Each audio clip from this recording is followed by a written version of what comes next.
আপনি মিয়াকে কিছুই করতে পারবেন না, আমিও ঠেঙ্গা দেখাই দিচ্ছি।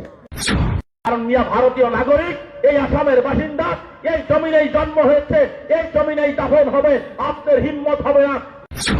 মিয়া চাকরি বলেন না কেন, প্রকৃত ভারতীয় নাগরিক মিয়াই হোক আর যেই হোক, এক বিন্দু আসামের মাটির থেকে আপনি হিমন্ত বিশ্ব শর্মা সরাইতে পারবেন না।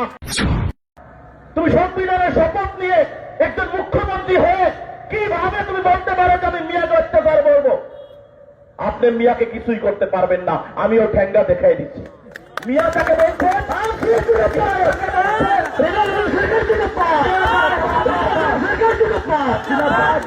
তাকে বলছেন আপনি যদি মিয়ার প্রতি আপনার এতই দরদ, মিয়ার যদি জনগোষ্ঠী হিসাবে আপনি ভাবেন, তাহলে 27 তারিখে বিধানসভা হবে, আপনি যাকে মিয়া বলে ভাবছেন তাদেরকে মিয়া জনগোষ্ঠী ডিক্লেয়ার করেন। আপনার যদি বুকে দম আছে, আপনার যদি বুকে দম আছে, আমার তো এরকম লাগে যে হিমন্ত বিশ্ব শর্মা আসামের সংখ্যালঘু মানুষের প্রচার সম্পাদকের কাম করছে।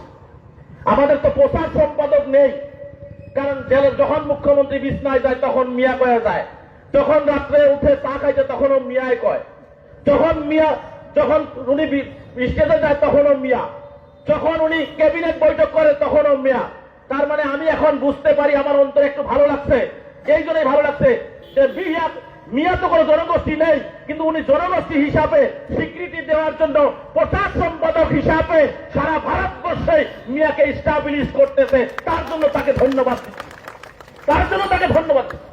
কিন্তু এটা কথাও ঠিক, আপনি মিয়ার গায়ে হাত দিবেন, মিয়াকে অত্যাচার করবেন আপনার মতো মুখ্যমন্ত্রী, কারণ মিয়া ভারতীয় নাগরিক, এই আসামের বাসিন্দা, এই জমিনেই জন্ম হয়েছে, এই জমিনেই দাফন হবে, আপনার হিম্মত হবে না।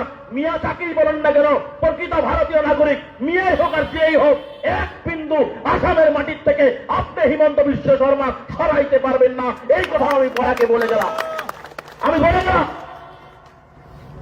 আপনি বহুত করেছেন, উচ্ছেদের নামে যে অত্যাচার গুলো করেছেন, উচ্ছেদের নামে যে অত্যাচার গুলো আপনি করেছেন, একটা একটা বৃদ্ধা পিতৃমাতৃকে আপনি ভোর রাত্রে ঘর ছাড়া করেছেন, ছোট ছোট বাচ্চাদেরকে আপনি ঘর ছাড়া করেছেন, স্কুল ছাড়া করেছেন। আমি একটা কথা বলাকে কয়ে গেছি, এই বিজেপি দল আর হিমন্ত বিশ্ব শর্মা মনে রাখবেন, একটা একটা বৃদ্ধা পিতৃমাতৃ যে চোখের পানি মাটিতে পড়েছে, বাচ্চা কাচ্চার যে মুখের ভাত কেড়ে নিয়েছেন, যে মাতৃরা ঘর হেরেছে, যে ঘর হারাইছে, তারা আজকে কান্দিছে, তার প্রতিটা চোখের পানির হিসাব আর অভিশাপ কিন্তু হিমন্ত বিশ্ব শর্মার হবে। আর এই বিচার দুনিয়ার বুকেই আল্লাহ তাআলা করবে।